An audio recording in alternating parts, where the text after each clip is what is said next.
Minha estratégia para correr os 10 mil normalmente é me manter o máximo possível junto dos líderes e aí perto do quilômetro 6 eu consigo acelerar bastante e manter esses últimos 4 quilômetros bem forte. Meia maratona e maratona você tem que correr no seu ritmo, né? Você tem que correr, eu já saio no ritmo que eu quero correr a prova toda e tento segurar esse ritmo até o final. Na maratona o ritmo é um pouco mais lento do que a meia, né? Meu ritual para prova assim, não tenho, varia muito de prova para prova. Uma prova olímpica assim eu experimentei agora na última prova e gostei bastante. Eu saí para correr logo de manhãzinha, saí para correr 5 km para fazer o corpo já aquecer, tirar aquela sensação da cama, sabe?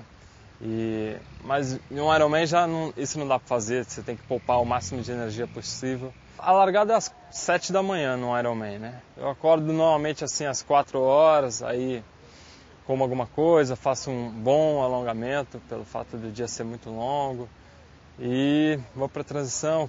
Meu cardápio antes da prova é um negócio bem simples, assim, eu tomo 2 gels no café da manhã e se eu sentir fome eu como uma barra, um power bar, alguma coisa assim, mas eu entro na prova e aí meia hora antes da largada eu tomo outro gel. Já no Ironman já é diferente, eu como essa barra, não tenho muito essa opção pelo fato de ser um dia muito longo. Nos 10 km eu procuro sair forte, mas eu procuro manter uma distância, principalmente nos primeiros 2 km, e estudando os adversários.